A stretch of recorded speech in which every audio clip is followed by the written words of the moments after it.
नमस्कार। Great voice of people से मैं संदीप। और आज हम आए हैं उद्यम सिंह भवन फतेहाबाद में। और आज हम बातचीत करने जा रहे हैं किसान मजदूर साझा संघर्ष समिति जिला फतेहाबाद के संयोजक कामरेड राम कुमार बबलपुरिया से। नमस्कार जी। तो कामरेड साहब, ये जो 10 अगस्त का जेल भरो आंदोलन है, ये इसका क्या पर्पज है और किस लिए है ये, तो इसके बारे में कुछ आप बताएं। देखिए, एक तो पहली बात तो ये है कि भी आज पूरे देश का जो किसान है, मजदूर है, तमाम मेहनतकश जो आवाम है, वो बड़े भयंकर संकट की चपेट में है। और हम लगातार 9 अगस्त 1942 का जो भारत छोड़ो आंदोलन था, उसकी वर्षगांठ के ऊपर आज के दिन जो हमारे सामने चुनौती है, खास तौर के ऊपर सांप्रदायिकता और साम्राज्यवाद का ये जो गठजोड़ है कारपोरेट घरानों के साथ, तो आज हम इस बात के ऊपर है कि भाई ये 10 अगस्त का जो कार्यक्रम है, कारपोरेट गद्दी छोड़ो, इसके साथ ही आज कारपोरेट घरानों को भाजपा सरकार जिस प्रकार से हमारी मेहनत का आवाम की जो रोजी रोटी है, कृषि है, रोजगार है, शिक्षा स्वास्थ्य है, कल्याणकारी योजनाएं हैं और देश का जो संविधान और संवैधानिक अधिकार है, उनके ऊपर लगातार हमले कर रही है। उन हमलों का मुकाबला करने के लिए अभी देश के तमाम मतलब किसान संगठन, खेत मजदूरों के संगठन और जितनी ट्रेड यूनियन है, उन्होंने इस बात का आह्वान करते हुए कि हम किसान मजदूर एकता को स्थापित करेंगे। ये जिस प्रकार से समाज के अंदर जात और धर्म का जहर फैला के हमारी एकता को तोड़ने का प्रयास कर रहे हैं, हम इस बात का नारा लगाते हुए, संकल्प लेते हुए कि जात धर्म पर नहीं लड़ेंगे, एकता कर संघर्ष करेंगे। तो इसी नारे के तहत आज का ये जो 10 अगस्त का कार्यक्रम है, खास तौर के ऊपर अभी जो मुख्य चुनौती है, वो चुनौती ये है कि भारत की जो भाजपा सरकार है, उसने अमेरिका के सामने न केवल घुटने टेके हैं, बल्कि पूरे तरीके से हमारी स्वतंत्र विदेश नीति का परित्याग करके न और जो समर्पण किया है, उसके चलते हुए इन्होंने अभी जो अमेरिका के राष्ट्रपति के सामने जो डील की गई है, वो डील कृषि उत्पाद और डेयरी उत्पाद जो है भारत का, उसकी बर्बादी का रास्ता अख्तियार किया है इन्होंने। ये पहले कह रहे थे भी डेयरी उत्पाद तो इसमें नहीं आएंगे जैसे, लेकिन बात यह है कि भाई ये इन्होंने वायदा यही किया था।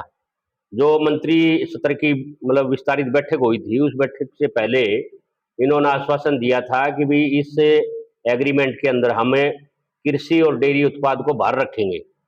लेकिन अभी 1.5 महीना पहले जो यहाँ मीटिंग हुई है, उस मीटिंग के अंदर बिल्कुल साफ तौर के ऊपर लिखा हुआ है कि अमेरिका की कृषि और डेयरी उत्पाद का $500 बिलियन, 500 बिलियन डॉलर का जो आयात है वो भारत के अंदर आएगा। यानी भारत के जितना भी कृषि उत्पाद की जो हमारी वस्तुएं हैं, डेयरी उत्पाद की जितनी वस्तुएं हैं, उनके ऊपर अमेरिकी कंपनियों के बाजार का कब्जा हो जाएगा। और ये $500 बिलियन जो आएगा, उसके ऊपर कोई भी टैरिफ नहीं लगाएगा।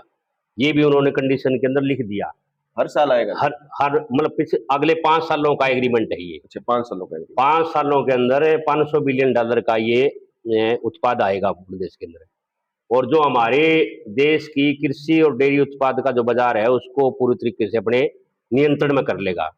इसका परिणाम ये होगा कि देश के अंदर कृषि संकट पहले ही मौजूद है। उस कृषि संकट के चलते हुए किसान और जो कृषि पर आश्रित लोग हैं, वो आत्महत्याएं कर रहे हैं। लगातार आत्महत्याओं की दर बढ़ रही है, कर्जा चढ़ा हुआ है। और इस बार मानसून की जो कमी है, उसके चलते हुए मतलब गरीब किसान, ठेके सब खेती लेने वाले लोग और आम जो किसान है, मतलब उनकी आमदनी तो घटती जाने लग रही है और लागत बढ़ती जाने लग रही है। इस घटती आमदनी के कारण कर्जे की चपेट में और ज्यादा भयंकर रूप से फंसेंगे। तो इसलिए मुख्य तौर के ऊपर आज की हमारी जो मांग इस बात के ऊपर है कि ये अमेरिका के साथ जिस प्रकार का ये समर्पण किया गया है, ये डील की गई है कृषि क्षेत्र के अंदर, डेयरी क्षेत्र के अंदर, ये समझौता रद्द हो। और इसलिए हम कह रहे हैं कि भाई ये समझौता इसलिए किया गया है कि भाई कारपोरेट घरानों को फायदा पहुंचाना है। तो इसलिए हमारा नारा भी यही है कि कारपोरेट गद्दी छोड़ो, देश की खेती और रोजगार को बर्बाद करना बंद करो। तो ये हमारा मुख्य तौर के ऊपर इस 10 अगस्त के कार्यक्रम की जड़ की मांग है मुख्य तौर के ऊपर। इसके सिवा कांवड़ साहब कुछ और जो मेन मुद्दे जो जन से जुड़े हुए हैं लोगों से? देखो, टोटली ही हमारे जन मुद्दे हैं। अभी लंबे संघर्षों की बदौलत 1942 के अंदर हमारे देश के अंदर मतलब मजदूरों के लिए ट्रेड यूनियन अधिकार बने, जिसमें 8 घंटे के ड्यूटी का अधिकार है, सामाजिक सुरक्षा का अधिकार है, न्यूनतम वेतन का अधिकार है, पक्की नौकरी का अधिकार है, मान सम्मान का अधिकार है, पेंशन का अधिकार है। मतलब ये सारे श्रम कानून तोड़ के न, और मोदी की मनुवादी सरकार ने अब जिस प्रकार से लेबर कोड बनाए हैं, इन लेबर कोड के चलते हुए मजदूरों को, चाहे उसमें कर्मचारी है चाहे मजदूर है, मतलब उनकी जो श्रम कानूनों के तहत 8 घंटे की ड्यूटी की बजाय 12 घंटे ड्यूटी। अच्छा, कर्मचारी भी इसके अंदर शामिल है। दूसरी बात इसके अंदर यह है कि जो भी सामाजिक सुरक्षा का लाभ है, जैसे दुर्घटना कोई मुआवजा है या हड़ताल करने का अधिकार है, यूनियन बनाने का अधिकार है, अच्छा, वो तमाम अधिकार इन लेबर कोड के चलते हुए खत्म हो जाएंगे। तो कुल मिला के मतलब ये है कि मजदूर कर्मचारी जो है अपने हकों के लिए लड़ ना सके, मतलब इस तरीके का प्रावधान जो है इन कानूनों में किया गया है, कर दिया गया है। तो इसके खिलाफ जनता के अंदर भारी आक्रोश है। इसी के तहत अगर आप देखोगे, अभी 2 महीने पहले ही दिल्ली के एनसीआर के इलाके के अंदर, मतलब हरियाणा के क्षेत्र के अंदर भी जो एनसीआर में आता है, उसमें भी 35 लाख से ज्यादा छोटी छोटी फैक्ट्रियों के अंदर मजदूर काम कर रहे हैं, और जिनसे 12-12, 13-13 घंटे काम लिया जाने लग रहे हैं। उनको कोई श्रम कानून का लाभ नहीं दिया जाने लग रहा, उनको न्यूनतम वेतन नहीं दिया जाने लग रहा, उनके लिए कोई सामाजिक सुरक्षा की गारंटी नहीं है, उनके रहने के आवास के लिए भी कोई सुविधा नहीं है। मतलब इवन टॉयलेट और बाथरूम जाने के लिए भी 300-400 लोगों के ऊपर एक टॉयलेट बाथरूम है। तो ये मालिक प्रस्त जो नीतियां हैं, मतलब ये नीतियां बंद हो और कानून का अपना काम करे, और उस कानून के तहत जो संवैधानिक अधिकार है, ये श्रम कानून बहाल हो और लेबर कोड रद्द हो। तो इसको लेकर किसान मजदूर एकता की जो हम बातचीत कर रहे हैं, क्योंकि फैक्ट्रियों में कर्मचारियों में किसानों मजदूरों के ही बेटा बेटी लगे हुए हैं। तो इसलिए ये कोई जो जिसको हम ये अपने मजदूर कह रहे हैं, ये कोई मतलब विदेश से नहीं आए हुए, इसी देश के किसान मजदूरों के बेटा बेटी है जो आज संकट की चपेट में है। एक तो मतलब ये जो सभी जन को प्रभावित करने वाला जो बिजली का जो मुद्दा है, स्मार्ट मीटर का, इसके ऊपर भी कोई हमारा है या? देखो, मतलब बीजेपी की सरकार जितने भी हमारे सार्वजनिक क्षेत्र है सबका निजीकरण कर रही है, और उसमें बिजली जो है, बिजली आज आवश्यक सेवाओं के तहत आती है, और बिजली ऐसा महकमा है जिसको कंट्रोल नहीं किया जा सकता। मतलब जितनी पैदा होगी उसको सप्लाई करना पड़ेगा। लेकिन अभी बिजली का जितने भी हरियाणा के अंदर बिजली के लिए जो बिजली घर बने हुए हैं, वो तमाम जमीनें गांव पंचायत की है, गांव के लोगों की है। मतलब वो अरबों खरबों रुपए की जमीन है जो मतलब निजी कंपनियों को कौड़ियों के भाव देने जा रही है सरकार, नंबर 1। दूसरी बात यह है कि इसके अंदर दो जो विभाग, इसका विभाजन जो किया गया है, मतलब एग्रो के तहत, मतलब वो जो विभाजन है, वो विभाजन जो ट्यूबवेलों को आज सस्ती बिजली मिल रही है, आज लगातार चोआ का पानी नीचे जाने लग रहा है, और खेती पहले ही संकट की चपेट में है। ये जो अलग से इसका मतलब इसका जब डिवीजन हो जाएगा, तो ट्यूबवेलों को मिलने वाली सब्सिडी खत्म हो जाएगी, और मतलब 50 की मोटर और 300-400 के नीचे का गहराई का जो चोआ है, वहां से पानी निकालना मतलब किसान के मतलब बुत्ते की बार नहीं है। तो ये कम से कम 20,000, 25,000, 30,000 रुपए बिजली का बिल आएगा, तो फिर कौन खेती करेगा? बिल्कुल। तो खेती को बर्बाद करने वाला ये है। दूसरा, इसके साथ में ही ये फिर स्मार्ट मीटर योजना, स्मार्ट मीटर योजना का मतलब है कि जो मीटर पहले से लगे हुए हैं, मतलब उन मीटरों को उखाड़ेंगे, और चिप वाले जो मीटर है जिसके अंदर पहले पैसे डलवाओ और बिजली जलाओ, और वो भी काफी महंगी बिजली मिलेगी।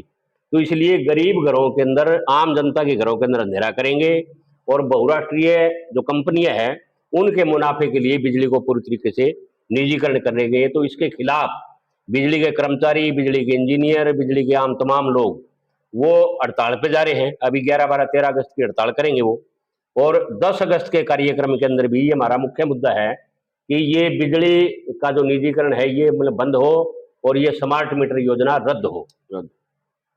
तो आप अब इस 10 अगस्त के जो है आंदोलन है, इसका जनता से क्या आह्वान करना चाहिए? जनता से आह्वान तो इसी बात को लेकर है, 3 मुद्दे ये मुख्य तौर के ऊपर आगे, जिसमें मतलब ये अमेरिका के साथ डील रद्द हो, बिजली का निजीकरण रद्द हो, और ये जो स्मार्ट मीटर योजना है ये रद्द हो।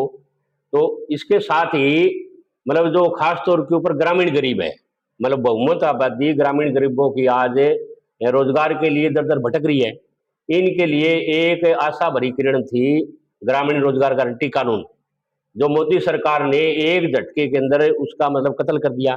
और ये वी मतलब ग्राम जी के तहत 125 दिन का देने का वायदा किया, लेकिन 8 महीने से गरीब लोग खाली बैठे हैं, दर दर के लिए भटक रहे हैं। तो वो अब उम्मीद कर रहे हैं कि भाई कद काम आवे, कद काम आवे, लेकिन सरकार ने एक दिन भी काम नहीं दिया। तो गरीबों के अधिकारों के ऊपर सबसे बड़ा हमला नंबर 1 तो ये कर दिया। दूसरा जो खाद्य सुरक्षा का कानून है, अब खाद्य सुरक्षा कानून के तहत मतलब जो सार्वजनिक वितरण प्रणाली है वो बहाल होनी चाहिए, लेकिन जो बीपीएल कार्डों को, गुलाबी जो कार्ड धारक है, उनको जो 35 किलो अनाज मिला करता, उस 35 किलो की बजाय 7 किलो प्रति व्यक्ति कर दिया। तो इसमें एक हमला कर दिया। दूसरा हमला सबसे बड़ा कि गरीब आदमी अपने घरों के अंदर सब्जी जब बनाता है तो छमका लगाने के लिए सरसों का जो तेल मिला करता, मतलब वो पहले महंगा कर यार, अब सरसों के तेल देना इस महीने से बंद कर दिया बिल्कुल ही। ठीक है। तो गरीब आदमी को थोड़ा बहुत भी जो प्रोटीन मिलता था वो प्रोटीन भी इन्होंने खत्म कर दिया। और अब की बार सरसों की खरीद भी नहीं करने जा रही है, जो खरीद और वितरण आपस के अंदर गुथी हुई है। तो ये सरसों का ये जो इन्होंने हमला कराया है, ये हमला बंद हो और खाद्य सुरक्षा कानून बहाल हो।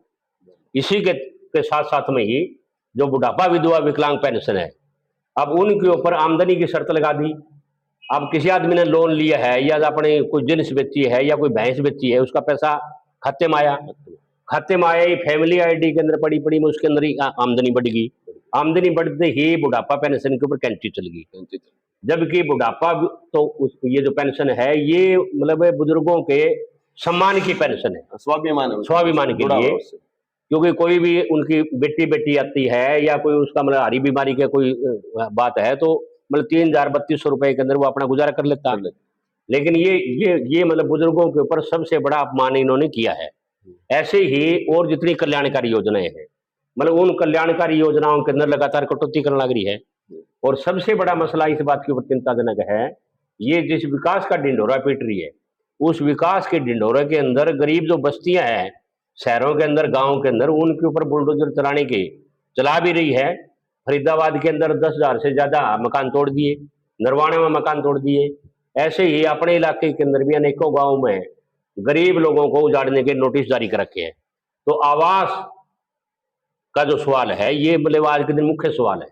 तो गरीब लोगों के लिए जो भी जहाँ बैठे है वो जगह उसको स्थायी मान्यता प्रदान की जाए।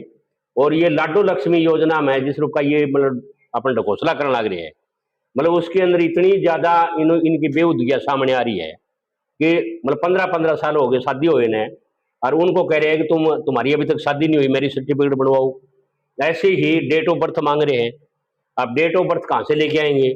तो इस प्रकार से जनता के जो आम जो लोग हैं, चाहे उसमें दुकानदार है, मतलब किसान है, मजदूर है, मतलब आज महंगाई से जिस प्रकार से त्रस्त है, मतलब सब चीजों में आप देखोगे डीजल और पेट्रोल के दाम लगातार बढ़ते जाने लग रहे हैं। और डीजल और पेट्रोल के दाम बढ़ने से महंगाई 7वें आसमान पे है। तमाम खाद्य सुरक्षा है, मतलब आटा जो है वो 40 रुपए किलो तक चला गया, गैस का सिलेंडर 400 रुपए में मिला करता 1,000 रुपए का चले गया। ऐसे ही सब्जियों के भाव है या खाने पीने की और जो तमाम वस्तुएं उनके जो रेट हैं, या निर्माण के जो रेट है, मतलब इनके 6800 रुपए थी, 9500 रुपए चलेगी, 9500 होगी। हाँ, होगी बिल्कुल। सीमेंट का रेट मतलब 250 रुपए था, मतलब 350-400 रुपए हो गया।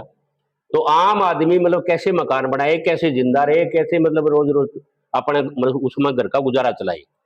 तो काउंटर साहब ये जो आप बता रहे हो, चाहे वो कृषि संकट है, चाहे मजदूरों के कानूनों से है, चाहे उनकी जो वेज है वो घट रही है, नौकरियां कम हो रही है, तो इसका प्रभाव तो बहुत बड़ा प्रभाव होता है। क्योंकि ये जब पैसा हाथ में आता है तो वो बाजार में भी आता है, और बाजार में आता है तो छोटा व्यापारी जो है उसकी कमाई भी बढ़ती है। लेकिन अगर आप ये देखो, अगर अमेरिका से इतने बड़े उत्पाद आएंगे तो इसमें सिर्फ छोटा ही किसान दायरे में नहीं आएगा, बल्कि मध्यम किसान भी इसके पूरे दायरे में, बड़ा किसान भी दायरे में ही आएगा। क्योंकि अगर सामान अगर वहां से ज्यादा आ रहे हैं तो इस तरीके से फिर यहाँ का उत्पाद नहीं बिकेगा तो फिर असल में तो पूरा बाजार है जो हमारा, जिसमें हमारे ही लोग हैं, वो छोटा व्यापारी है, तो वो भी संकट में आएगा इसमें तो। निश्चित रूप से देखिए, बात यह है कि भाई हमारा देश कृषि प्रधान देश है, और देश का चाहे कारोबार है, चाहे मजदूर है, चाहे किसान है, वो खेती पर आश्रित है।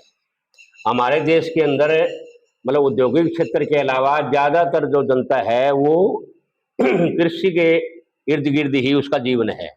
जब खेती तबाह होगी तो रोजगार तबाह होगा, खेती तबाह होगी तो पशुधन तबाह होगा, खेती तबाह होगी तो जो हमारा छोटा मतलब उसमें ये बाजार है, खुदरा जो अपने बाजार है, मतलब इनका जो उद्देश्य है वो मल्टीनेशनल जो कंपनियां है, बहुराष्ट्रीय जो कंपनियां है, मतलब वो जो कारपोरेट घराने बड़े बड़े, आप देखिए जब मोदी सरकार आई तब हमारे देश के अंदर एक भी बड़ा जिसको हम कारपोरेट घराना कहते हैं वो नहीं था, ठीक है। और अब पिछले 14 मतलब 12 सालों के अंदर अरबपतियों की इनकी जो संख्या है वो 200 से ज्यादा बढ़ गई। तो ये जो कारपोरेट घरानों ने जिस रूप से जनता के गाड्डे खून पसीने की कमाई का खून निचोड़ के ने और अपनी तिजोरी भरी है, उन्हीं के फायदे के लिए भाजपा सरकार पूरे तरीके से मतलब अब आप देखोगे मतलब आगे भविष्य चौपट कर रही है। अभी जो हमारे बच्चे हैं मतलब विद्यार्थी, अब हर एक माँ बाप अपने बच्चों को पैरों पर खड़े होना देखना चाहता है। महंगी फीस भर के ने अपना पेट बांध के भी बच्चों को उन्होंने पढ़ाया है।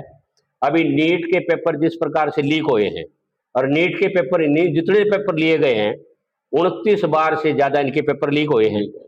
तो लगातार जिस प्रकार से पेपर लीक हो रहे हैं, तो युवाओं का जो प्रदर्शन इसी वास्ते था कि तो अभी ये जो गुस्सा नौजवानों के दिमाग के अंदर है कि पहले तो वो उम्मीद कर रहे थे कि शायद कहीं रोजगार मिल जाएगा, कहीं कंपनी में रोजगार मिल जाएगा, लेकिन अब नौजवानों के दिमाग के अंदर जब पूरा अंधेरा दिखाई दे रहा है तो वो जो गुस्सा है वो अभी सड़कों पे आया, और सड़कों पर आके उन्होंने एक संदेश जो दिया है कि संघर्ष ये एक रास्ता बचा है।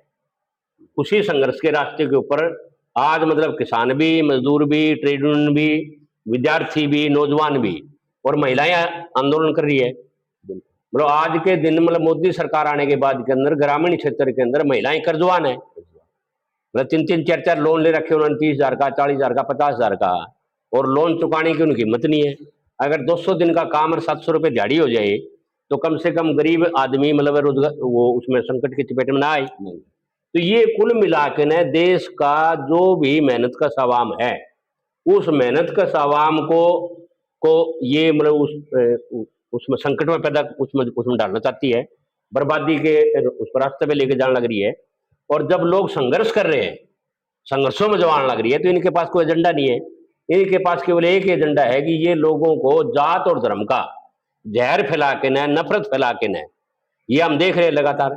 मतलब लोगों के दिमागों के अंदर मतलब जातीय विभाजन पैदा करना, धर्म के नाम मतलब मुसलमान ये कर देंगे, मुसलमान वो कर देंगे। तो ये जो जात और धर्म का नफरत फैला के न हमारी एकता को तोड़ना चाहते हैं।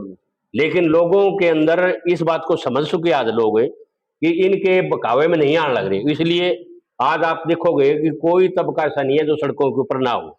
मतलब आप कर्मचारी देखोगे, सफाई कर्मचारी, नगर पालिका के कर्मचारी, महिलाएं अभी बैठे हैं।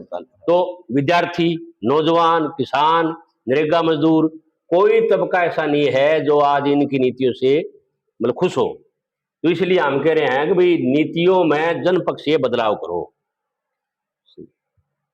मतलब जन समस्याओं का ताल्लुक नीतियों से, और नीतियां राजनीति से तय होती है। इसलिए राजनीति में जनपक्षीय बदलाव लाने के लिए जन आंदोलनों का निर्माण करो। तो ये जन आंदोलनों को निर्माण करने की दिशा के अंदर ही ये 10 अगस्त का जो कार्यक्रम है जेल भरो का, करोड़ों करोड़ लोग 10 अगस्त को अपने अपने जिला मुख्यालयों पर, फतेहाबाद के अंदर भी यहाँ सब्जी मंडी में इकट्ठा होकर न और डीसी कार्यालय पर जाएंगे और वहां अपने आप को पेश करेंगे कि इन समस्याओं का समाधान करो वरना हमें जेल में ले चलो। तो आज ये नौबत आ गई कि लोग जेल में जाने के लिए तैयार है। समस्याओं का समाधान जब तक नहीं होगा तो लोग सड़कों के ऊपर आएंगे। तो ये 10 अगस्त को कहां से कितने बजे शुरू हो गया आपने बताया? जैसे ये 10 अगस्त को जो सब्जी मंडी है, नई सब्जी मंडी, वहां इकट्ठा होंगे और वहां से प्रदर्शन करते हुए डीसी के मुख्यालय पर जाएंगे और वहां अपने आप को गिरफ्तारी के लिए पेश करेंगे, प्रशासन के ऊपर दबाव बनाएंगे कि भाई ये जो समस्याएं हैं, ये लोग जो आए हैं इस संकट के अंदर, इनकी समस्याओं का समाधान हो, और समाधान नहीं है तो फिर जेल के अंदर ले चलो। तो अपने आप को गिरफ्तारी के लिए जब लोग तैयार हो जाते हैं, तो ये नारा वही नारा है कि या तो मतलब कारपोरेट उसमें गद्दी छोड़ो, जो 1942 का नारा, और आज आज भी नारा यही है कि कारपोरेट गद्दी छोड़ो और जन समस्याओं का समाधान करो। तो धन्यवाद कॉमरेड राम कुमार, जो आपने इसकी विस्तृत जो है चर्चा की, और आगे भी हम इसी तरीके से मुद्दों पर बात करते रहेंगे। आप सभी दर्शकों का भी धन्यवाद।